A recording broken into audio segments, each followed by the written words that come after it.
ibadah kita tadi dan juga ibadah kita yang lainnya senantiasa diterima Allah Subhanahu wa taala. Salawat salam sejahtera kita doakan agar tercurah kepada manusia pilihan Nabiullah Muhammad sallallahu alaihi wasallam, keluarganya, para sahabatnya dan para pengikutnya yang setia hingga akhir zaman, dan semoga kita termasuk umatnya yang berhak menerima syafaatul uzma di hari berakhir kelak nanti. Amin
ya rabbal alamin.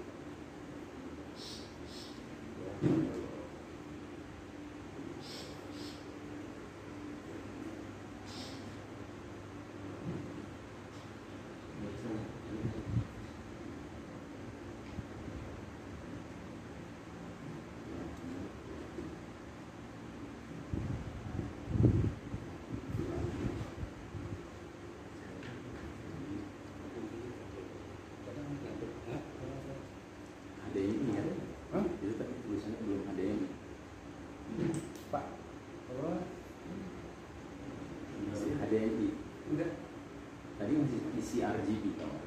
Oh.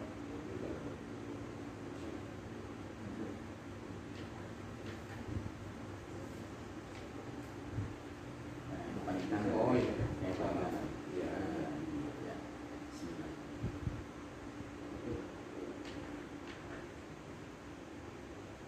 Alhamdulillah.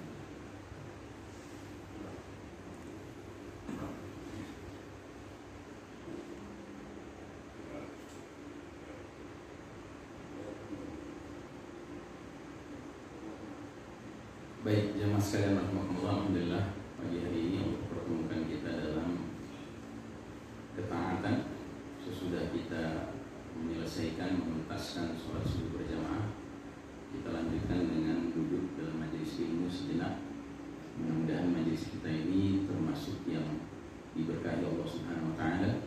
Semoga para malaikat turut hadir mendoakan ampunan dan rahmat Allah untuk siapapun hamba-hambanya yang menuntut dan mengajarkan ilmu semata-mata mengejar ridha Allah Subhanahu wa taala. Tema pada pagi hari ini seperti yang terlihat di layar adalah periode paling kelam di akhir zaman. Jadi bahasan ini termasuk bahasan yang berkaitan dengan ilmu akhir zaman. Ilmu akhir zaman ini kalau kita kaitkan dengan sebuah hadis yang biasa disebut ulama dengan hadis Jibril, ya. Nabi Muhammad SAW didatangi oleh malaikat Jibril, lalu ditanya beberapa pertanyaan. Maka salah satu pertanyaan malaikat Jibril adalah akhbirni anis sa'ah, coba kabarkan kepadaku tentang kiamat. Ketika Nabi ditanya demikian, Nabi menjawab, mal mas'ulu anha bi'a'lama minas sa'il. Orang yang ditanya tidak lebih tahu daripada orang yang bertanya. Tetapi dikejar terus sama malaikat Jibril dengan pertanyaan berikutnya. Wa ma amaratiha, apa tanda-tandanya sudah dekatnya hari kiamat. Nah, dalam hal ini, dalam hadis tersebut Nabi menjawab 2 tanda. Yang pertama kata Nabi, bila mana engkau melihat seorang budak perempuan melahirkan majikannya, dan bila mana engkau melihat orang yang miskin, telanjang dada, tidak beralas kaki, penggembala kambing, berlomba-lomba membangun gedung-gedung tinggi. Nah, jadi ulama menyimpulkan bahwa pertanyaan malaikat Jibril alaihissalam mengenai tanda-tanda sudah dekatnya kiamat ini menunjukkan bahwa dalam dinullah al-Islam ini, agama Allah al-Islam ini, ada satu pilar agama yang sangat penting yang seharusnya umat ini juga memperhatikannya, yaitu pilar alamatus sa'ah, pilar pemahaman tentang tanda-tanda sudah dekatnya hari kiamat. Dan hari ini kita akan sedikit melakukan peneropongan terhadap kondisi yang sedang kita hadapi sekarang. Nah, kita langsung saja. Umat Islam sedang menjalani babak paling kelam di dalam perjalanan sejarahnya. Kata orang Barat, we are living in the darkest chapter of the Islamic history. Mengapa? Karena babak ini yang kita jalani sekarang, Allah Subhanahu wa ta'ala menguji kita umat Islam dengan kekalahan. Sebaliknya, kaum kafir Barat, Eropa, Amerika, Yahudi, Nasrani justru diizinkan Allah memimpin dunia. Ya. Kira-kira sepakat dengan ini, Pak? Atau mungkin ada yang punya pendapat beda? Wah, Ustadz salah. Sekarang ini umat Islam lagi berjaya, lagi menang. Orang-orang kafir Yahudi Nasrani di bawah ketek kita, di bawah kendali kita. Ada yang berpendapat begitu? Saya kira kalau ada yang berpendapat begitu, kita rame-rame sarankan dia berwudu dulu ya. Jangan-jangan tadi bangun tidur masih belekan langsung sholat subuh. Jadi nggak bisa ngebedain antara terang dan gelap, hitam dan putih ya. Saya pikir ini bukan perkara yang sulit dipahami ya Pak ya. Bahwa hari ini kita sebagai umat sedang mengalami kekalahan. Sebaliknya Allah sedang mengizinkan kaum kafir Yahudi Nasrani yang memimpin dunia hari ini. Ini realita Pak. Dan tolong garis bawahi kata izin Pak. Karena kita umat Islam Indonesia ini seringkali tidak ngerti bahasa Arab, sehingga kita mencampur adukan antara izin Allah dengan ridha Allah. Itu berbeda Pak. Izin Allah itu artinya sesuatu itu ditakdirkan Allah menjadi kenyataan. Itu izin Allah. Tapi tidak semua yang Allah izinkan terjadi di dunia pasti Allah ridhoi. Tidak.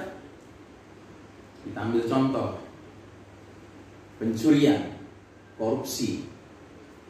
Adakah korupsi bisa terjadi tanpa izin Allah? Ada tidak? Tidak ada. Semua pencurian, korupsi hanya bisa terjadi karena Allah izinkan dia terjadi ya. Tapi pertanyaan berikutnya, apakah Allah ridho dengan pencurian, dengan korupsi? Tidak ridho.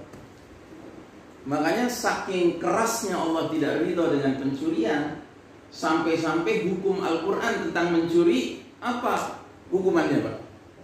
Potong tangan. Dan bahasa Al-Qurannya jelas tegas, wassariqu wassariqatu faqta'u aydiyahuma. Pencuri laki-laki maupun pencuri perempuan, potonglah tangannya. Jadi gak peduli mau laki mau perempuan, kalau terbukti mencuri, mencapai nisab pencurian yang layak dipotong tangannya, ya dipotong tangannya.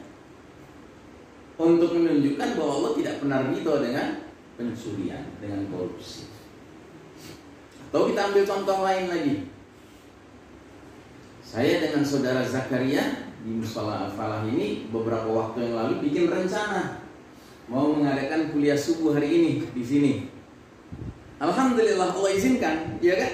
Ini terjadi nih. Alhamdulillah, ini berarti dapat izin Allah nih kita mengadakan kuliah subuh hari ini. Tapi pertanyaan selanjutnya, apakah Allah pasti ridho dengan kuliah subuh ini? Tergantung. Kalau narasumbernya menyampaikan hal-hal yang sesuai Quran dan Sunnah, mudah-mudahan Allah ridhoi.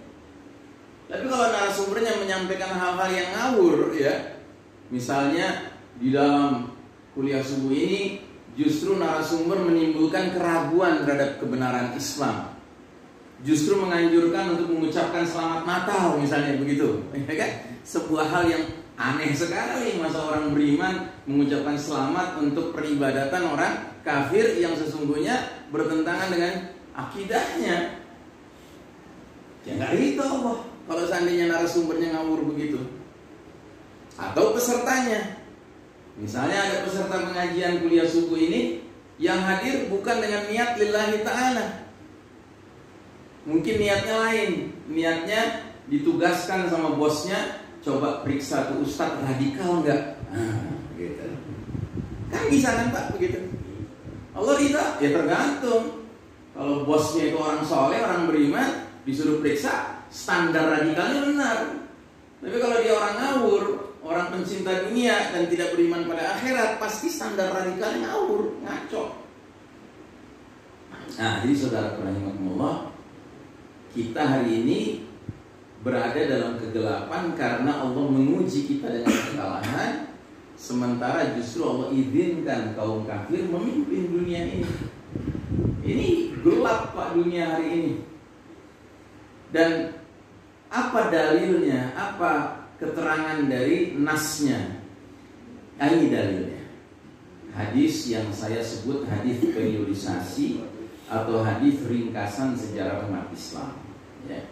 Ini bahasa Arabnya, bahasa aslinya. Kita langsung lihat terjemahannya. Jadi uniknya hadis ini, Nabi Muhammad SAW dalam satu hadis meringkas perjalanan sejarah umat Islam dari awal beliau diutus sampai umur umat Islam nanti berakhir menjelang kiamat. Ternyata kesimpulannya umat ini akan mengalami 5 periode, 5 babak, 5 fase perjalanan sejarah. Dan yang lebih menarik lagi, setiap babak, setiap periode disebut oleh Nabi dengan sebutan yang mencerminkan, menggambarkan karakteristik sistem kepemimpinannya. Nah, jadi ada 5 fase, 5 periode. Mari kita lihat apa saja fase-fase itu. Nabi bersabda, kalian umat Islam akan mengalami babak fase periode pertama yang disebut periode an-nubuwah, kenabian. Selama masa yang Allah kehendaki, kemudian ketika Allah berkehendak, babak pertama itu pun berlalu. Dan qadarullah, babak pertama sudah berlalu, Pak. Nah, apa ciri periode kenabian, periode pertama ini? Cirinya, 1, para sahabat generasi awal umat Islam langsung dipimpin oleh Nabi Muhammad SAW. Sudah barang tentu ini kepemimpinan terbaik, karena yang memimpin manusia terbaik. Ya, uswatun hasanah kita, suri tauladan kita, pemimpin kita, imamul muttaqin, pemimpin orang-orang bertakwa, wa qaidil mujahidin, panglima para mujahid yang sejati, Nabiullah Muhammad SAW. Ini periode pertama, Pak. Sistem kepemimpinannya terbaik pastinya, karena Allah langsung mengutus pimpinannya, yaitu Nabi Muhammad SAW. Dan ternyata periode pertama ini berlangsung hanya total 23 tahun saja. Ingat, Nabi kita diangkat jadi Nabi usia berapa? 40, wafat usia 63, jadi cuma 23 tahun Pak fase kenabian. Berlangsung dari 13 tahun sebelum hijrah di kota Mekah hingga 10 tahun setelah hijrah di kota Madinah. Jadi periode kenabian itu dibagi dalam 2 sub babak, sub periode. Subperiode di Mekah berjuang 13 tahun, subperiode di Madinah berjuang 10 tahun. Dan 13 tahun di Mekah kondisi kaum muslimin lemah. 10 tahun di Madinah setelah hijrah, kondisi kaum muslimin makin menguat dari hari ke hari, dari bulan ke bulan, dari tahun ke tahun.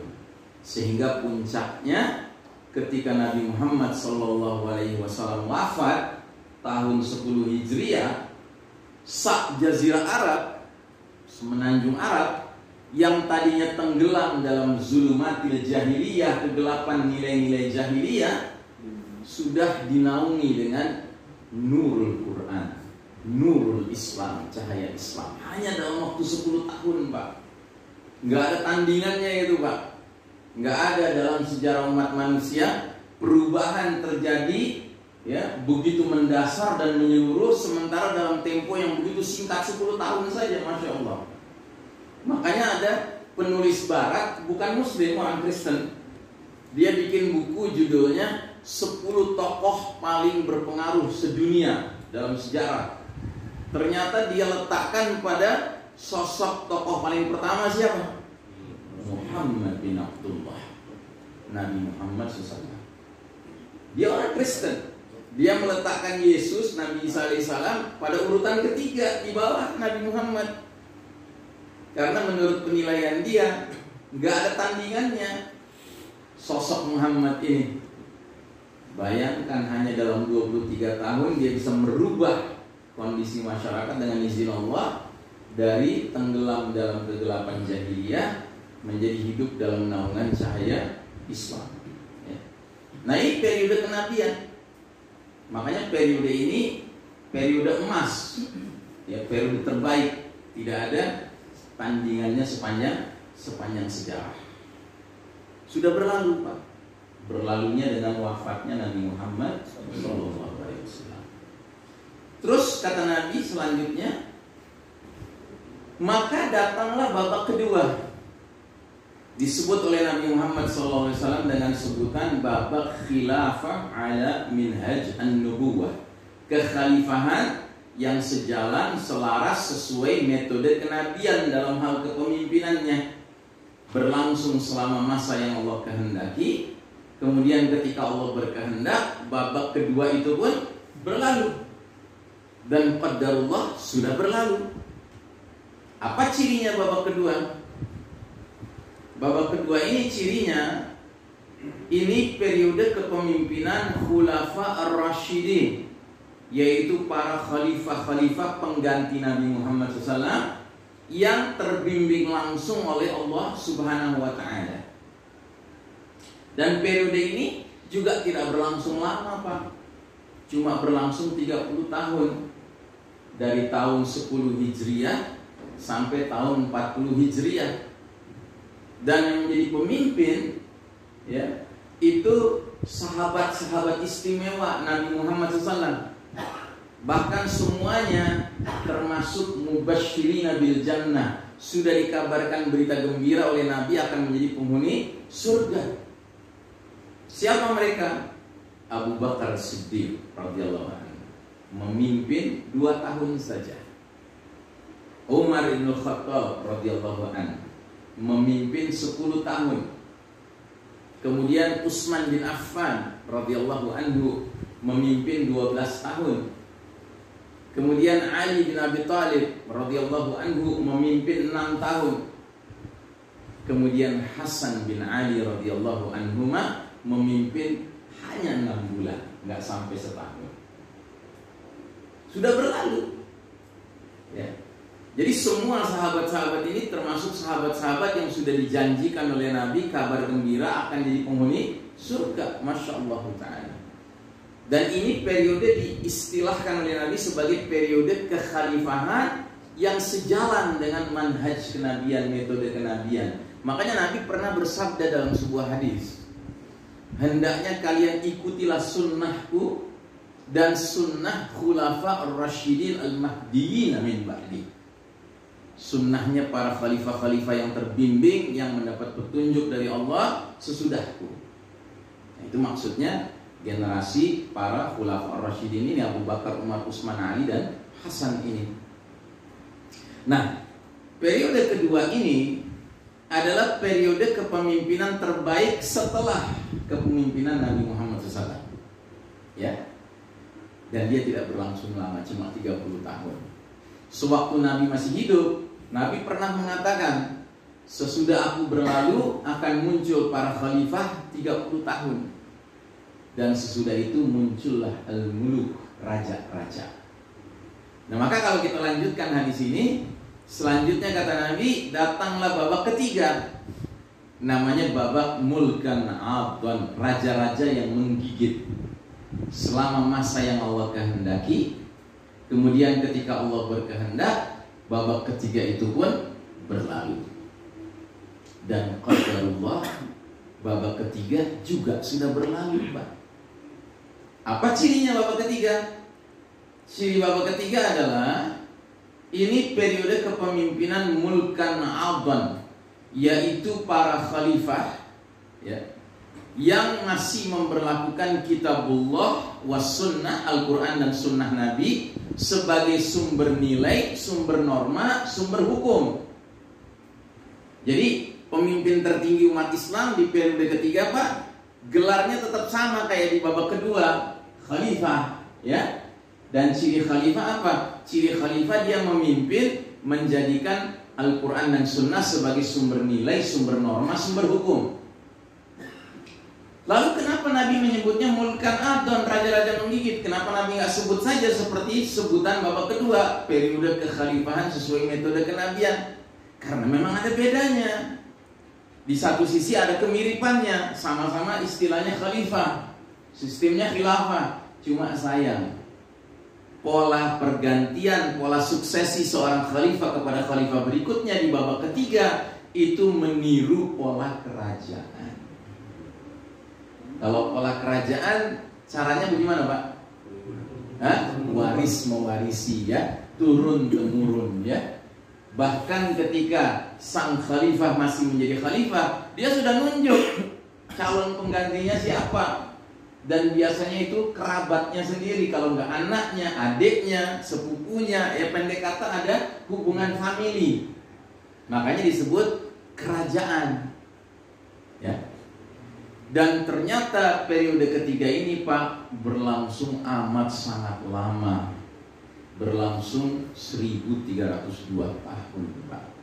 Dari tahun 40 Hijriah sampai tahun 1342 Hijriah. 13 abad, Pak, berlangsung, ya. Masya Allah. Dan karenanya dalam catatan sejarah, periode ketiga ini diwarnai dengan silih bergantinya kerajaan-kerajaan Islam, Pak.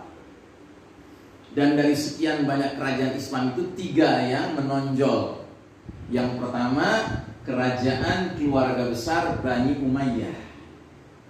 Yang kedua, kerajaan keluarga besar Bani Abbasiyah.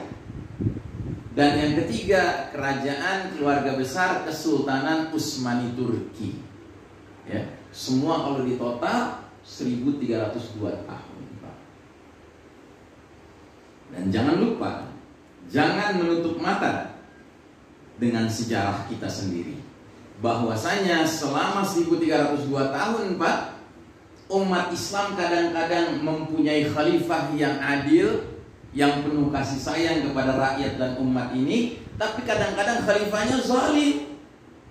Itu realitas sejarah, Pak. Jangan ditutup mata kita dengan kenyataan itu. Zalim, bengis kepada rakyat, kepada umat. Itu sejarah, ya. Jadi periode ketiga ini, makanya Nabi tidak pernah mengatakan periode ketiga ini hendaknya dijadikan acuan, dijadikan rujukan, karena periode ini kadang-kadang ada kebaikannya, tapi kadang-kadang ada keburukannya. Nah, orang-orang kafir barat yang mempelajari Islam, sengaja mereka mengangkat periode ini yang jelek-jeleknya, Pak, untuk membuat umat Islam menentang khilafah, menentang khalifah. Padahal tidak semua khalifah zalim. Ada khalifah-khalifah yang adil di masa ini, cuma memang ada yang zalim. Termasuk yang zalim adalah yang memimpin pada masa ada ulama besar namanya Imam Ahmad bin Hanbal radhiyallahu anhu atau rahimahullah. Imam Ahmad ini seorang ulama sangat berpengaruh, sangat besar pengaruhnya dan ilmunya luar biasa. Disuruh sama khalifah untuk mengeluarkan fatwa menurut kemauan khalifah, bukan menurut Quran dan Sunnah. Apa fatwanya? Dia minta Imam Ahmad keluarkan fatwa yang menyatakan Al-Quran adalah makhluk. Ya.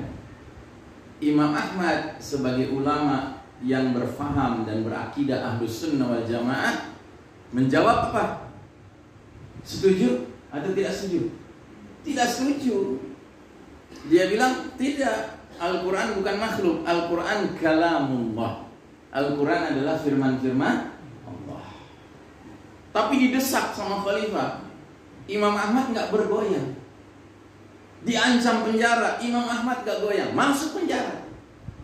Diancam dipecut, dicambuk, Imam Ahmad nggak goyang, dicambuk. Tapi Imam Ahmad mengajak umat berontak? Tidak. Mengapa tidak? Karena Imam Ahmad ingin mengajarkan kepada umat ini bahwasanya sekalipun khalifahnya seperti demikian, harus tetap didengar dan ditaati. Karena apa? Karena khalifahnya masih setidak-tidaknya menyatakan Al-Quran dan Sunnah sumber nilai, sumber norma, sumber hukum. Bahwa khalifah ini punya permasalahan dalam bab menjadikan Al-Quran sebagai makhluk, itu lain perkara. Tapi yang penting sebagai negarawan, sebagai khalifah, dia masih menyatakan Quran dan Sunnah sumber nilai, sumber norma, sumber hukum. Karenanya nggak boleh dilawan. Sebagaimana pesan Nabi, Isma'u wa ati'u, dengar dan taatlah kepada pemimpin kalian sekalipun kalian dicambuk, sekalipun harta kalian diambil, tapi dengan syarat pemimpinnya masih memberlakukan Quran dan Sunnah sebagai sumber nilai, sumber norma, sumber hukum. Ya, nah ini terjadi Pak di babak ketiga, ada khalifah-khalifah yang zalim seperti itu. Ya, nah jadi ini sudah berlalu Pak, tahun 1342 Hijriah. Nah, terus kata Nabi melanjutkan hadis tadi, datanglah babak keempat. Babak keempat disebut oleh Nabi dengan sebutan mulkan jabriyatan. Babak para penguasa yang memaksakan kehendak mereka. Kalau dikatakan memaksakan kehendak mereka, berarti mengabaikan kehendak Allah dan Rasulnya. Dan babak ketiga ini akan berlangsung selama masa yang Allah kehendaki. Kemudian ketika Allah sudah berkehendak, babak keempat itu pun akan berlalu. Pertanyaan, apakah babak keempat sudah berlalu Pak? Belum. Justru kita sedang asyik-asyiknya di babak keempat sekarang ini Pak. Asyik-asyiknya harus menelan pil pahit munculnya para penguasa yang memaksakan kehendak mereka. Dan makin hari kita sekarang makin ngerti, benarlah Nabi bahwa ini babak para penguasa yang memaksakan kehendak. Karena mereka-mereka yang selama ini dikenal kelihatannya baik, santun, tiba-tiba berubah bentuk Pak. Tiba-tiba kita dipaksa, mau masuk mal harus diitukan, mau naik pesawat harus diitukan, mau naik kereta harus diitukan. Ya itunya nggak usah saya sebut ya Pak ya, Anda sudah tahu kan? Kan aneh ya Pak, kok bisa jadi begitu? Ternyata ini cuma membenarkan sabda Nabi bahwa kita mengalami babak keempat sekarang ini. Nah, apa cirinya babak keempat?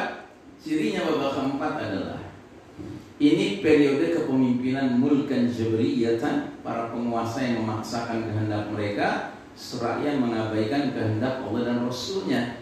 Inilah era gelap kepemimpinan kaum kufar, kaum non-muslim. Dan umat Islam terpuruk. Dan ini sudah berjalan selama 101 tahun Hijriah. Bukan 100 tahun ya, ini maaf nih saya belum perbaiki. Karena saya tulis ini beberapa bulan yang lalu, belum masuk tahun 1443 Hijriah. Sekarang sudah masuk 1443 Hijriah, kalau dikurangi 1342 sudah 101 tahun Pak. Ya. Jadi semenjak 100 tahun yang lalu kita masuk periode keempat sekarang ini, Pak. Makanya pertanyaan saya, ada nggak di antara kita yang duduk di sini pernah mengalami periode ketiga? Ada tidak? Ya enggak ada, mana ada yang umurnya sampai 101 tahun sekarang. Ya, semua kita di sini paling mentok berapa umurnya? Ya, paling 70. Artinya apa? Kita semua produk babak keempat, Pak. Kita semua produk orang-orang yang begitu lahir dipimpin sama penguasa-penguasa yang memaksakan kehendak.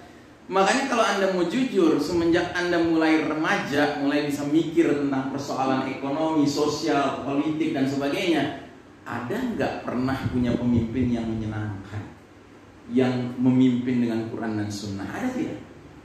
Nah, siapapun dia, Pak.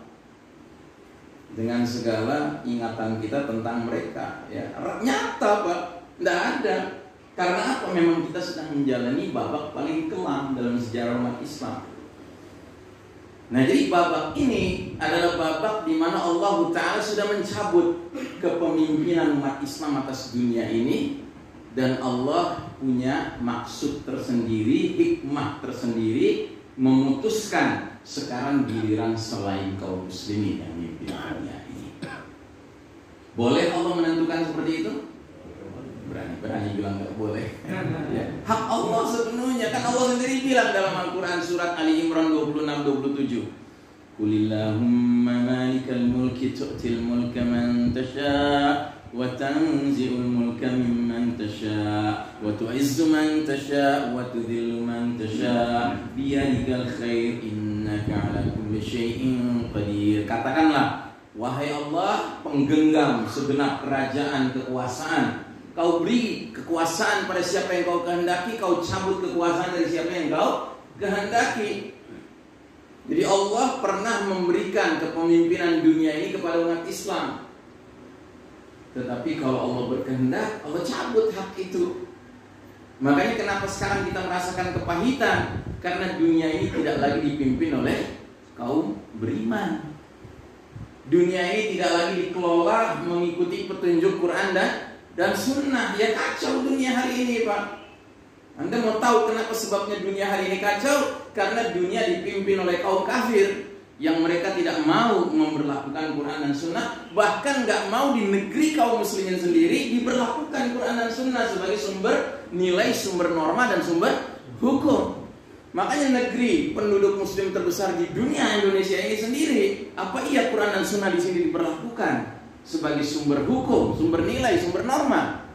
Jawab masing-masing. Nggak perlu saya yang jawab, ya Pak ya.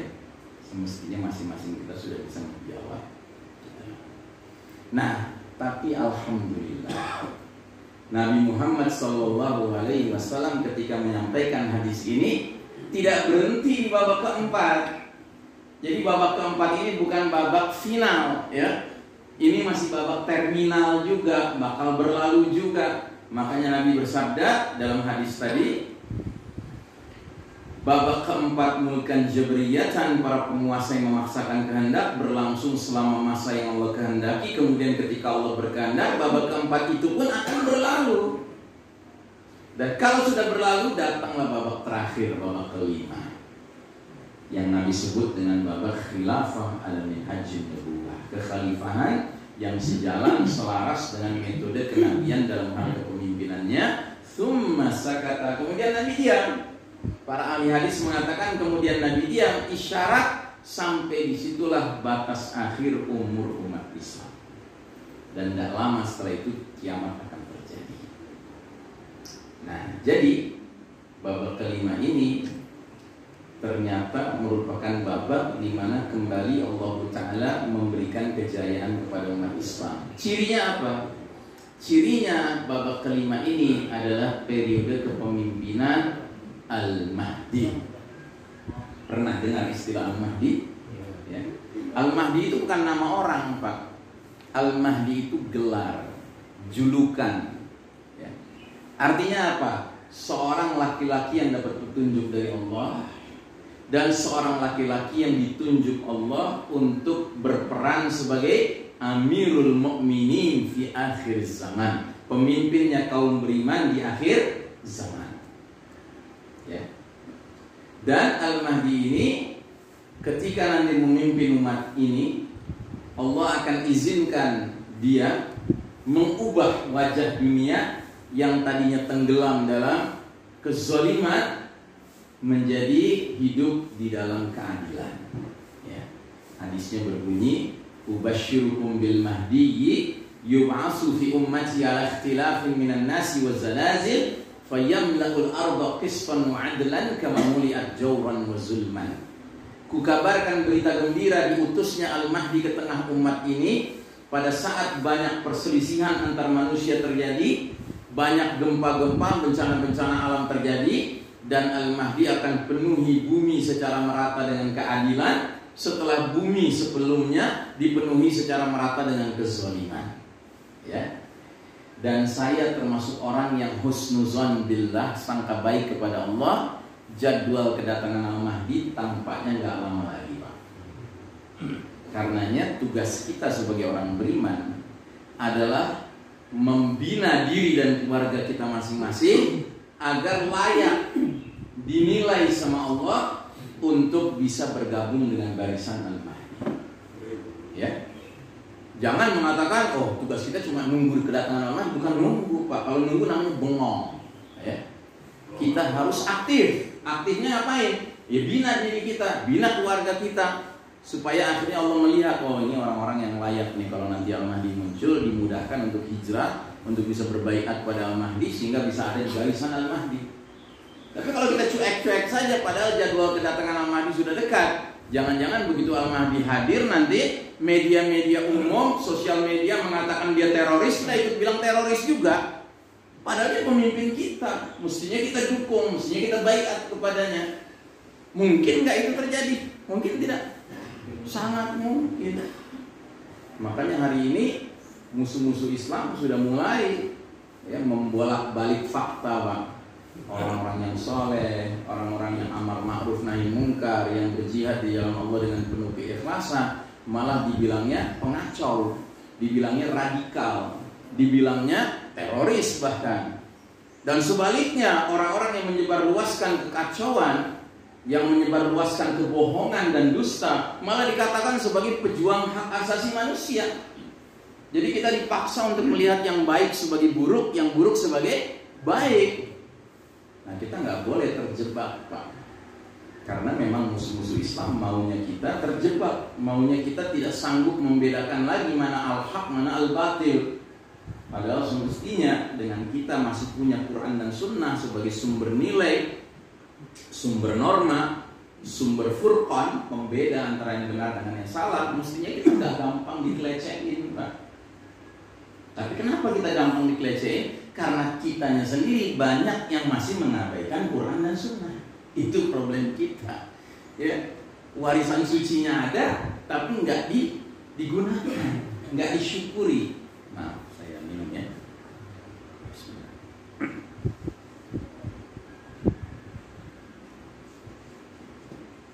Nah, jadi saudara rahimahullah, hadis periodisasi ini sangat penting kita pahami supaya kita menjadi umat yang mengerti situasi dan kondisi, Pak. Di satu sisi memang ini situasi kondisi yang gelap, yang kelam. Tapi di lain sisi kita harus optimis, karena dunia tidak akan berakhir dengan kemenangan kaum kafir, tetapi dunia akan Allah akhiri dengan kemenangan kaum muttaqin, kaum mukminin. Itu pasti, Pak. Sebab itu janji Allah, wala aqibatu lil muttaqin. Ya, akibat terakhir selalu berpihak pada orang-orang yang bertakwa. Tinggal masalahnya kita bertakwa atau tidak. Sebab kalau kita nggak bertakwa, ya jangan salah. Tahu-tahu kita berakhir dalam kondisi yang juga menjadi pecundang. Nauzubillah min dzalik.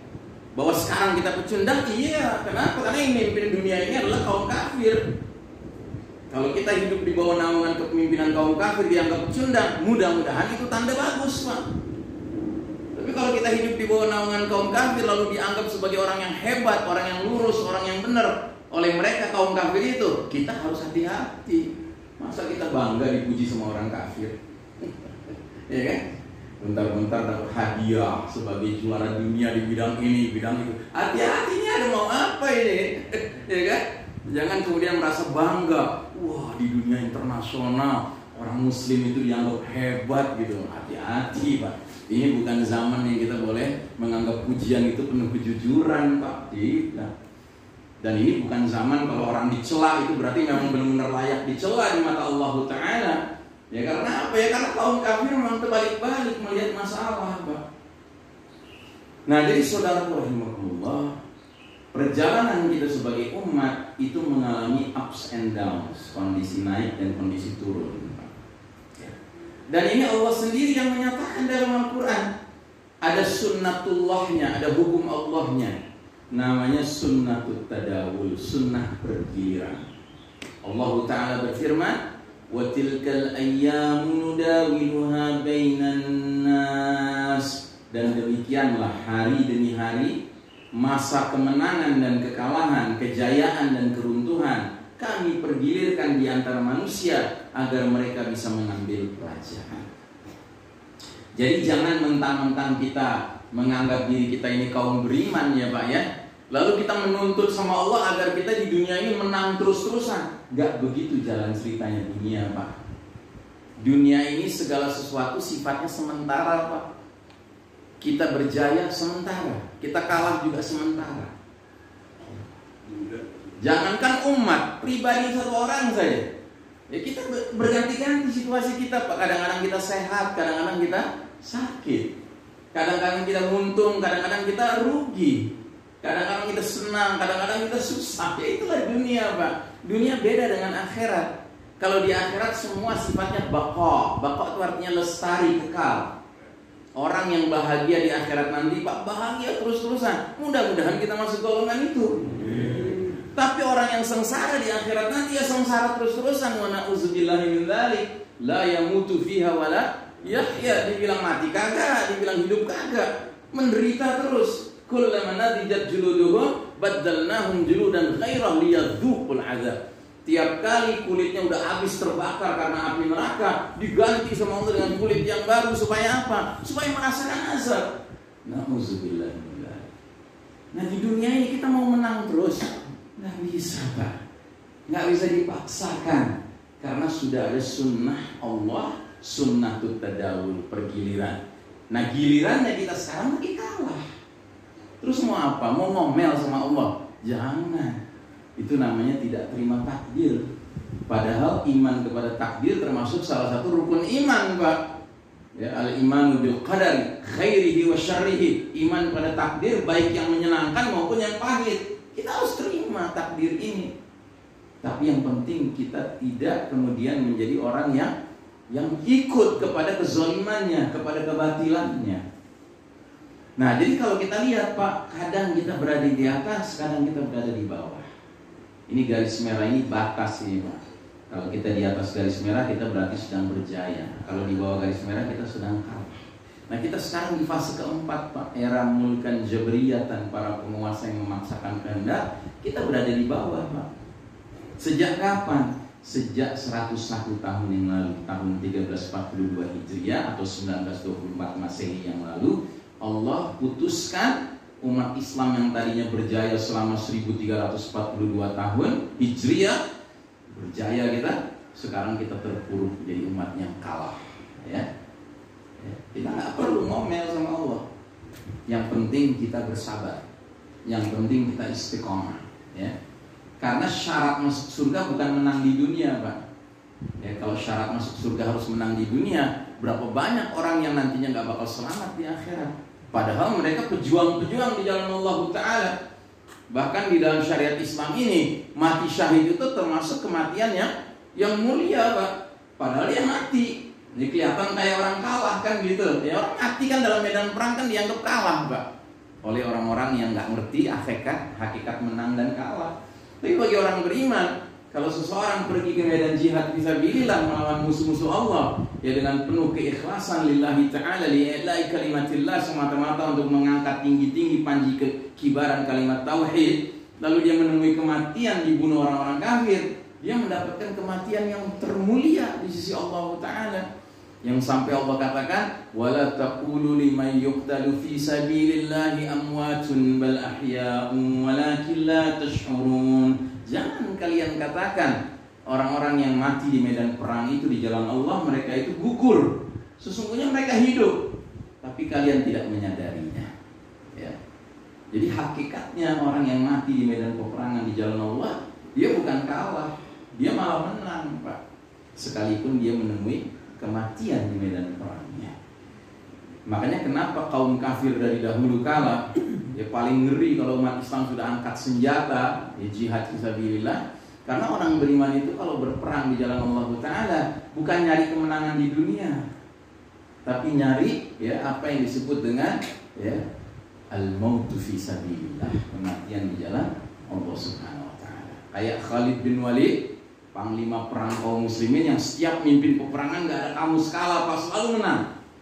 Suatu ketika dia mimpin pasukan umat Islam yang jumlahnya jauh lebih sedikit dari pasukan Romawi musuh waktu itu.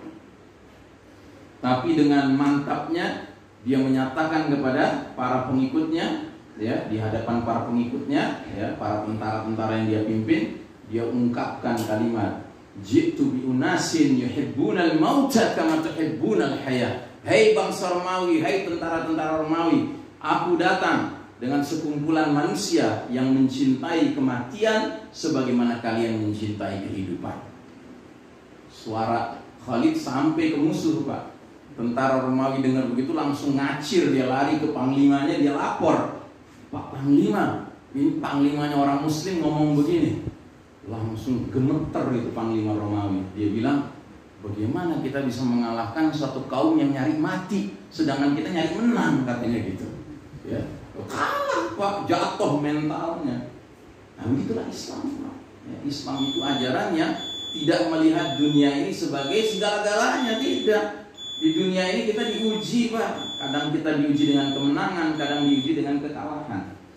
Nah, jadi saudara rahimakumullah, sepanjang sejarahnya umat Islam telah mengalami 2,5 fase babak periode kejayaan. Dan hanya 1,5 fase babak periode kekalahan. Ya coba lihat nih, kita berjaya di babak kedua, 1 babak penuh. Di babak ketiga 1 babak penuh. Jadi sudah 2 babak. Dan setengah babak di masa kepemimpinan Nabi Muhammad SAW. Jadi 2,5 babak kita memimpin, Pak, berjaya kita. Sementara kita kalah itu hanya 1 fase sekarang ini. Dan setengah fase waktu Nabi dan para sahabat berjuang di Mekah. Jadi ingat ya, Nabi waktu para sahabat tidak terus-menerus menang, Pak, tidak. Malah awalnya kalah dulu. Di Mekah itu Nabi dan para sahabat itu tiap hari mengalami apa yang kita alami sekarang, Pak. Tiap hari para sahabat difitnah, dipersekusi, ya, disiksa, diusir dari rumahnya, ya, bahkan dibunuh. Dan Nabi tidak melawan. Para sahabat tidak melawan. Tidak ada sahabat datang ke Nabi dengar kabar begini, kabar begitu. "Ya Rasul, apa enggak saatnya kita angkat senjata?" Enggak ada, Pak. Ya, karena tahu ini jadwalnya lagi kalah. Kalau lagi kalah apa yang harus dikuatkan? Iman, tauhid, sabar, istiqomah, itu yang harus dikuatkan. Ya, sambil mempersiapkan diri untuk hijrah pada waktunya, pada jadwalnya. Ya. Kalau sudah hijrah, sudah ketemu posisi yang kuat untuk bisa menguatkan ya konsolidasi umat ini, barulah nanti kembali lagi untuk jihad fisabilillah. Ya. Nah, jadi saudara rahimakumullah, dan masih ada 1 fase kejayaan lagi yang akan kita jelang insyaallah, yaitu fase kelima nanti. Kita akan naik, Pak, nanjak. Kalau istilah orang meroket. Nah, tapi benar-benar ini meroketnya beneran, Pak, bukan meroket palsu janji doang gitu. Ya, janji gombal. Ya, ini meroketnya ngomong Nabi SAW. Ya, kalian akan mengalami fase kelima, fase kejayaan. Nah, jadi sunnah pergiliran itu sudah kita alami 2 kali, Pak. Dan akan ada 1 kali lagi nanti kita akan alami saat kita berpindah dari fase keempat sekarang ini, di mana kita di bawah garis merah, menuju fase kelima kita berada di atas garis merah. Tapi dahulu sudah 2 kali kita mengalami sunnah pergiliran. Yang pertama pada tahun 0 Hijriah, saat Nabi dan para sahabat diperintahkan oleh Allah pindah dari Mekah ke Madinah, karena di Mekah sudah tidak ada lagi ruang gerak untuk berdakwah, ya, tetapi di Madinah itu leluasa. Makanya dari sunnah tadawul pertama ini, umat yang tadinya terpuruk di Mekah menjadi berjaya di Madinah. Tapi setelah berjalan ribuan tahun berjaya, ternyata Allah takdirkan sunnah tadawul kedua. Yang tadinya umat Islam berjaya ribuan tahun, Allah perintahkan untuk mengalami kepahitan babak keempat yang sedang kita alami sekarang, Pak.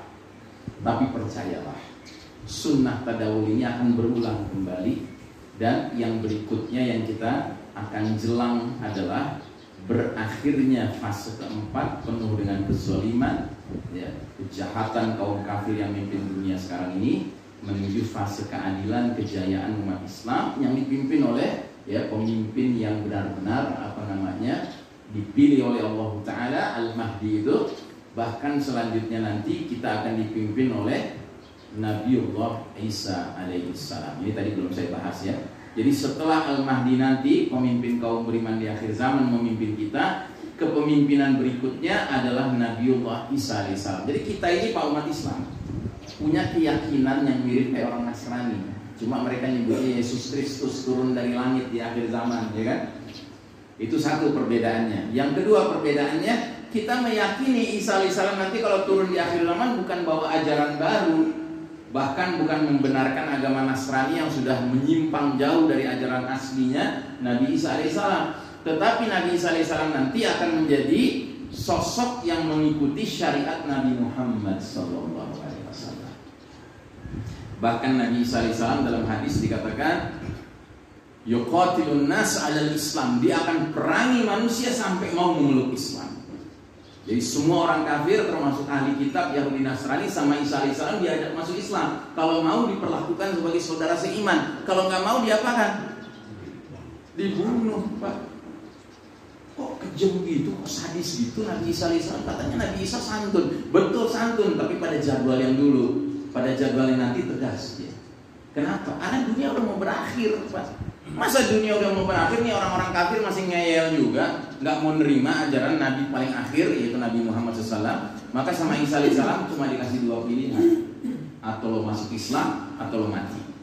Begitu ya. Nah, jadi kalau Anda mau berdakwah sama orang Nasrani, sampaikan sama mereka kita punya kemiripan keyakinan bahwa Anda yakin Yesus Kristus akan turun di akhir zaman. Kami tidak yakin, maka kami menyebutnya Isa alaihissalam. Dan Isa alaihissalam kalau datang nanti dia akan ajak semua orang untuk memeluk agama Nabi Muhammad SAW. Ya, karena inilah agama yang hak, dan itu tawaran terakhir, nggak ada tawaran lagi sesudah itu. Makanya nanti akan ada orang-orang kafir, Pak, Yahudi Nasrani yang takut mati, masuk Islam nggak mau. Akhirnya apa yang dia pilih? Belaga masuk Islam. Gitu. Terpaksa masuk Islam, tapi sebenarnya hatinya menolak. Sampai kapan? Sampai Isa alaihissalam wafat. Murtad lagi mereka, aslinya keluar. Nah ketika mereka sedang murtad, tiba-tiba matahari terbit dari barat. Tanda apa? Tanda apa? Pintu taubat sudah tertutup. Mereka mau mengucapkan dua kalimat syahadat lagi nggak bisa, nggak diterima. Kata orang Padang, talambe, ya, sudah terlambat. Nah jadi saudara rahimakumullah, kepemimpinan Al-Mahdi menurut hadis-hadis Nabi berlangsung selama 7, 8, maksimal 9 tahun. Dan diwarnai dengan banyak ghazawat, peperangan-peperangan. Dan diakhiri dengan perang yang paling akhir melawan kaum Yahudi yang dipimpin langsung oleh Dajjal. Dan dalam perang terakhir itu, pasukan Islam akan mendapat bantuan spesial dari langit, yaitu turunnya Isa ibnu Maryam alaihissalam, yang salah satu tugasnya membunuh Dajjal. Selanjutnya Isa alaihissalam akan memimpin kaum beriman menghadapi kaum mufsiduna fil ardh, para perusak di muka bumi, yaitu bangsa Ya'juj wa Ma'juj. Dan ceritanya selanjutnya masih ada, tetapi bukan di sini waktunya untuk kita membahasnya. Cuma intinya adalah kepemimpinan babak kelima nanti diawali dengan Al-Mahdi, manusia biasa tetapi ditunjuk Allah jadi pemimpin orang-orang beriman, dan diakhiri dengan Nabi Isa alaihissalam memimpin umat beriman ini sampai bahkan membunuh Dajjal dan menghadapi Ya'juj wa Ma'juj. Nah, saudara rahimakumullah, inilah kira-kira kaji kita pada pagi hari ini. Ya, mudah-mudahan apa yang kami sampaikan menjadi ilmu bermanfaat dunia dan akhirat. Yang paling penting adalah marilah kita menjadi umat yang tidak begitu saja mengikuti arus yang berkembang, karena kita bukan sedang berada di era yang penuh cahaya, Pak. Ini era yang penuh kegelapan. Hati-hati di era seperti ini. Di era seperti ini ajakan-ajakan yang ada kebanyakan menyesatkan, bukan mengajak pada kebaikan dan kebenaran. Karenanya kita harus mengasah ya hati kita, pikiran kita ya, sambil memohon kepada Allah Ta'ala agar dibimbing di dalam masa yang penuh fitnah ini, supaya kita tetap menjadi orang-orang yang istiqomah di atas siratal mustaqim. Demikian, lebih kurangnya saya mohon maaf, dan kalau memang ada yang mau bertanya jawab dipersilahkan. Namun sebelum saya akhiri, saya ingin merekomendasikan, menyarankan kepada jamaah sekalian, bagi yang ingin mendalami ilmu tentang akhir zaman, ada buku-buku tertentu yang kami anjurkan untuk dibaca. Salah satunya ini buku bagus sekali, karya seorang ulama dari Palestina, namanya Dr. Muhammad Ahmad Al-Mubayyad.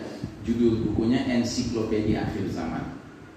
Ada lagi buku judulnya Negeri-Negeri Akhir Zaman. Ini karya seorang saudara kita dari Solo, Abu Fatih Al-Adnani. Kemudian ada kumpulan 400 hadis akhir zaman. Ya, ini penting sekali, Pak. Terus ada Misteri Dajjal di akhir zaman, dan ada buku Kita Berada di Akhir Zaman. Ya, buku-buku ini bisa Anda dapatkan di depan, ada gerai kecil nanti dibuka. Tapi bagi yang tidak kebagian, silakan catat nomor WA SMS di sini.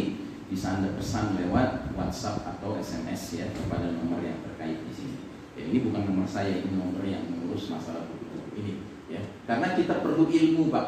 Kalau ilmu nggak kita miliki, Pak, menghadapi dunia yang penuh fitnah ini, kita gampang dibodohin sama musuh-musuh Allah. Ya, saya contohnya kita dibodoh-bodohin dengan plandemi. Ya, saya nggak mau nyebutnya pandemi, Pak. Saya nyebutnya plandemi. Plan itu artinya rencana. Udah direncanakan ini semua, Pak. Ini bukan sesuatu yang sifatnya wabah alami, tidak. Ini bukan wabah alami. Ini direncanakan. Kan aneh kalau wabah alami tiba-tiba udah bisa diramalin, ada gelombang ketiga. Keren banget, dukun kali, gitu, ya kan? Berarti apa? Memang ada sengaja ini, Pak. Nah, cuma karena kita bodoh, kita ikut aja, nurut aja gitu kan, Pak? Ya, saking nurutnya sampai akhirnya silaturahim nggak jalan. Ya, ada keluarga-keluarga nggak pernah ketemu, Pak. Udah belasan bulan, Pak, semenjak awal pandemi ini terjadi. Karena apa? Takut ketularan. Emang kenapa kalau ketularan? Bisa sakit. Emang kenapa kalau sakit? Bisa mati. Padahal kata Nabi apa? Barang siapa ingin dipanjangkan umurnya dan dilapangkan rezekinya, hendaknya dia apa? Ya silaturahim, jalin tali silaturahim. Ini percaya sama Yahudi tengik tuh.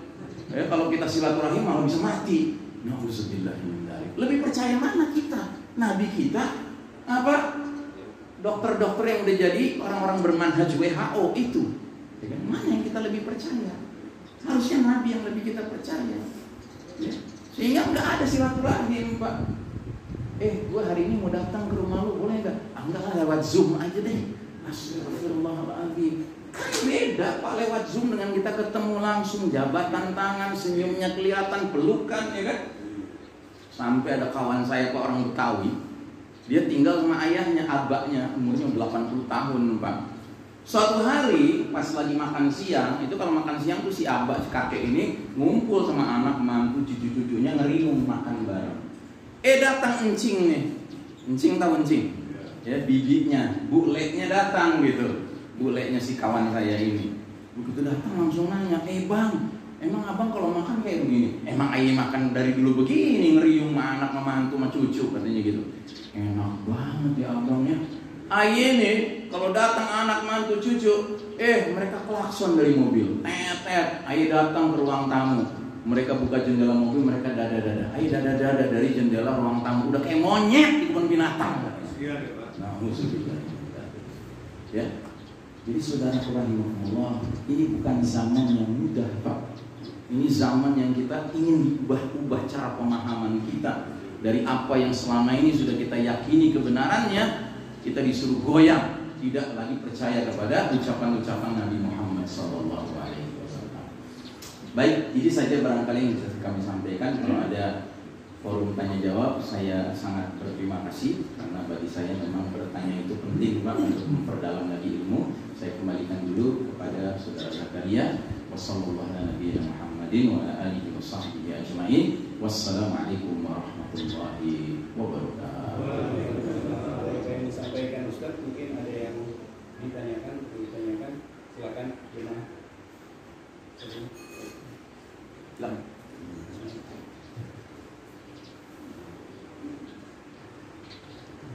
Terima kasih.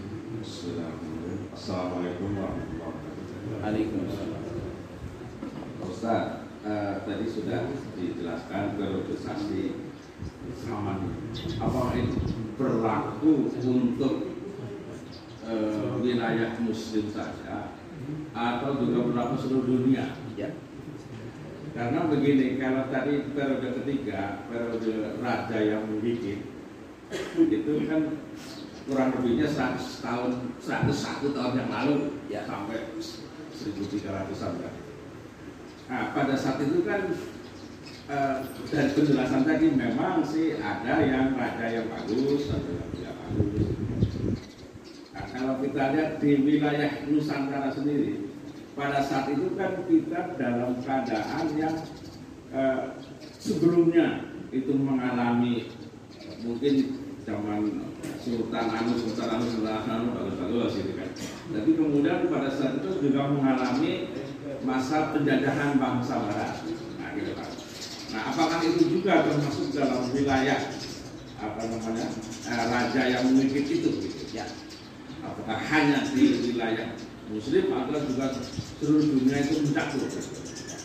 Kemudian sekarang ini kan masa penguasa yang melawan atau tidak sesuai dengan sunnah, Memaksakan kehendak, ya kan? Ya. Nah, kalau kita mengikuti berita-berita kan ada juga daerah-daerah tertentu yang masyarakatnya makmur, kehidupan keagamannya bagus dan sebagainya. Dan adalah beberapa negara yang seperti itu ya. Walaupun kita atau saya pribadi belum pernah ke wilayah itu, tapi dari berita-berita itu raja di situ memang raja juga ya, Sultan tetangga kita lah asal Turkiya itu kan, menurut berita-berita kan juga kehidupannya Islami bagus. Itu bagaimana Pak? Terima kasih. Assalamualaikum warahmatullahi wabarakatuh. Ya, ini pertanyaan sangat baik ya. Jadi apakah yang disebutkan oleh Nabi sebagai fase-fase periode-periode ini berlakunya seluruh dunia ataukah wilayah demi wilayah? Jadi kalau kita lihat sejarah peradaban manusia ini Pak, sebenarnya semenjak justru kita ini tidak berjaya lagi, jadi kita terpuruk yang masuk ke fase keempat ini, ya kita meninggalkan fase ketiga. Justru semenjak orang-orang kafir barat memimpin dunia ini, kan kita mengenal ada istilah globalisasi ya Pak, ya globalisasi. Terus bahkan teknologi canggih itu sampai ke tingkat kita kemudian mengenal yang namanya ada televisi, ada radio, ya kan? Malah lebih jauh lagi ada internet, ya kan? Dengan adanya internet ada TV kabel. TV kabel itu menyebabkan kita sekarang mendengar kabar di Amerika ada misalnya pembunuhan, ya kan? Saat ini juga di Indonesia kita bisa dengar kabar itu kalau kita buka televisi kabel, berita-berita tentang di Amerika, kan begitu, ya. Nah, jadi dunia ini semakin menunjukkan kepada satu kesatuan kampung gitu, kampung kecil, jadi kayak kampung kecil sekarang ini. Nah, jadi kalau saya memahami bahwa hadis ini, terutama ketika kita nanti masuk ke fase kelima Pak, ya kan, itu akan benar-benar kita menghadapi kejayaan Islam yang tidak mengenal batas lagi. Kalaupun ada wilayah-wilayah yang belum terjangkau oleh kepemimpinan Al-Mahdi, ya kan, maka wilayah-wilayah itu secara perlahan tapi pasti sesudah Al-Mahdi nanti Isa alaihissalam yang memimpin itu akan terjangkau atau dijangkau oleh kepemimpinan Isa alaihissalam, atau orang-orang berimannya gabung dengan Islam. Karena bayangan kita tentang masa depan nanti, Pak, itu sangat beda dengan sekarang. Salah satu contohnya apa? Ada hadis mengatakan wa'udtum min haitsu bada'tum, wa'udtum min haitsu bada'tum, wa'udtum min haitsu bada'tum. Kalian akan kembali kepada situasi kondisi seperti dahulu kala. Kalian akan kembali kepada situasi kondisi seperti sedia kala, dahulu kala. 3 kali Nabi ucapkan. Nah, ini ulama-ulama akhir zaman berpendapat bahwa hadis ini mengisyaratkan bahwa kondisi kita sekarang ini, Pak, dibandingkan kondisi nanti di masa depan, kita nanti di masa depan akan kembali seperti situasi dahulu, Pak. Karena apa? Karena terjadi bencana-bencana alam yang menyebabkan teknologi modern ini tiba-tiba punah. Shutdown modern technology. Kalau teknologi sudah punah, mendadak kita nggak bisa pakai internet lagi, nggak bisa pakai HP lagi, nggak ada listrik, Pak. Kita akan kembali seperti kehidupan zaman Nabi dan para sahabat dahulu. Jadi dunia kita itu nanti, Pak, peradabannya itu peradaban yang sederhana lagi.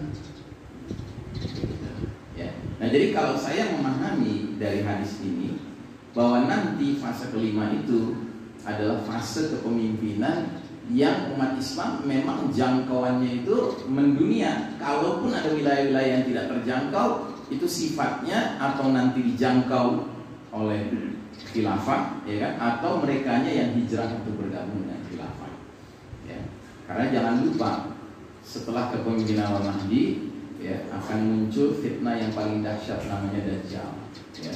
Dan Dajjal ini akan menebar fitnahnya ke berbagai penjuru dunia bersamaan dengan khilafah ada waktu itu. Ya. Cuma si Dajjal ini tahu khilafah itu kuat, karenanya dia main di pinggir-pinggir, Pak. Dan Indonesia termasuk negeri di pinggir, Pak. Makanya kalau kita nggak hijrah gabung sama Al-Mahdi, kita tetap tinggal di sini, ya jangan kaget kita bakal didatengin sama Dajjal. Gitu.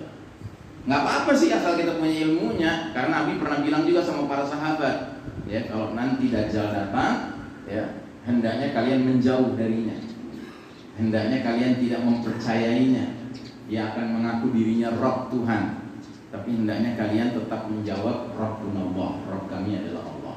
Sekalipun ancamannya harus mengalami nerakanya Dajjal. Tetapi siapa yang milih nerakanya Dajjal, sesungguhnya milih surganya Allah. Siapa yang milih tunduk pada Dajjal, mengakui Dajjal sebagai Rabb, akan terima surganya Dajjal, tapi berarti memesan nerakanya Allah di akhirat nanti. Ya. Nah, jadi saudara Allah, itu pemahaman saya bahwa nanti insya Allah dunia ini benar-benar akan dinaungi oleh, ya, keadilannya Al-Mahdi tadi, ya, karena hadisnya begitu bunyinya, yang lakul ardo qistan ma'adlan kama muli'at jawran wa zulman. Al-Mahdi akan penuhi bumi dengan keadilan dan kejujuran secara merata, sebagaimana dunia tadinya dipenuhi dengan kezaliman dan kesewenang-wenangan secara merata. Gitu. Berarti kan sifatnya global, seluruh dunia. Sekalipun kondisi dunianya nanti tidak seperti kita lagi sekarang ini. Sekarang kita masih punya yang namanya fasilitas teknologi canggih, Pak.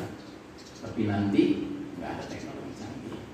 Dan jangan salah, Pak, hilangnya teknologi canggih bukan kejelekan, bukan keburukan bagi umat Islam, malah kebaikan. Karena apa? Karena teknologi canggih ini justru telah banyak menimbulkan masalah, termasuk di medan perang. Di medan perang, mereka yang menguasai teknologi persenjataan canggih enak banget berperangnya, tinggal di ruang AC aja, Pak, pakai komputer, pakai mouse, kirim drone. Sementara mujahidin, mereka harus berkeringat-keringat di medan perang yang sebenarnya, ya kan? Mereka dipantau pakai drone, ya, nanti target lock kayak main game aja, Pak.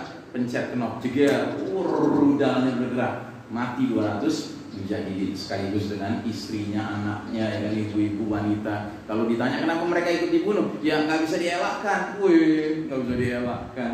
Ya dasar zolim. Kan nggak fair ini perang ini, Pak. Tapi kalau nanti sudah sama-sama harus pakai pedang lagi, pakai tongkat lagi, ya kan, pakai ketapel lagi, ya kan. Nah di sini baru nyali ketemu nyali, ya Pak. Kalau sekarang gimana? Sekalipun nyalinya canggih, ya kan, hebat, tapi musuh itu punya kecanggihan teknologi yang menyebabkan mereka sepertinya nggak perlu mati gitu berperangnya. Ya. Kan ini zolim, Pak. Ya. Makanya umat Islam harus kejar kecanggihan teknologi. Nggak bisa dikejar, Pak. Kenapa nggak bisa dikejar? Mereka nggak rela. Mereka nggak akan rela kita mengejar kecanggihan teknologi. Mereka akan sengaja bikin negeri-negeri kaum muslimin nggak boleh maju teknologinya. Buktinya apa? Kalau ada sebuah negeri muslim ingin bikin listrik tenaga nuklir aja dihalang-halangi dengan alasan apa? Oh, ini belaganya mau bikin tenaga listrik pakai nuklir, padahal mau bikin senjata nuklir, gitu kan? Curiga mulut. Gitu. Makanya negeri-negeri kaum muslimin nggak boleh punya teknologi nuklir, ya kan? Kan zalim. Coba lihat kalau ada muslim yang cerdas belajar ke Eropa, belajar ke Amerika, ya kan? Nanti kalau perlu dikasih kewarganegaraan supaya nggak pulang ke negeri asalnya. Ya, kalau dia pulang nanti jadi orang yang berpengaruh, gitu. Paham ya, Pak? Nah, jadi kecanggihan teknologi ini pada titik tertentu akan hancur, akan berakhir.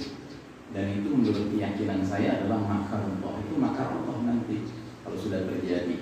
Sebab orang-orang kafir sangat mengandalkan teknologi canggih. Kalau kita tidak mengandalkan teknologi canggih, ya.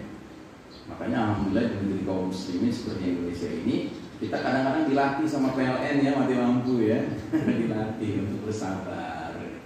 Ya kan? Coba kalau orang-orang sana, Pak, ya, listrik mati 5 jam aja gitu di New York, di London, di Tokyo, ya kan? Bingung, Pak, karena bursa efeknya macet udah. Gitu. Ya, kalau kita begitu mati lampu, nggak kehabisan akal kan? Kita kumpulin anak-anak, cucu, ya kan? Sor hafalan, ya kan? Wallahu a'lam bishawab. Infonya sarapannya belum siap masalah. Belum siap. Ada yang tanyain lagi. Ibu-ibu, ya ada yang mau ditanyain lagi.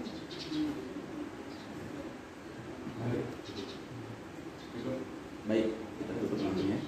Baik, jamaah sekalian rahmatullah, alhamdulillah pada pagi hari ini kita sudah menyelesaikan program kuliah subuh kita.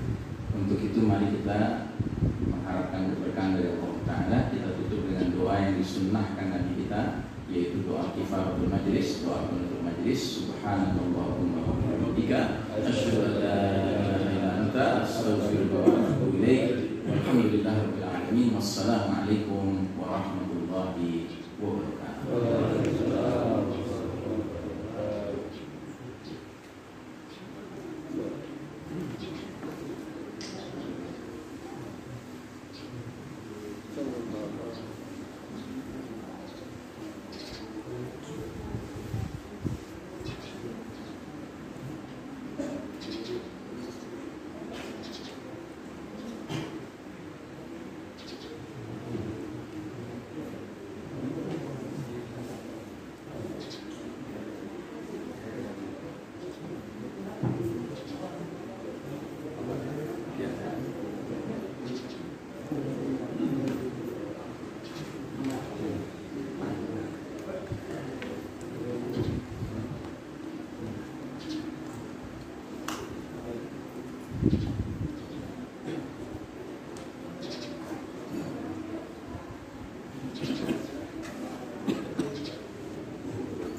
Jangan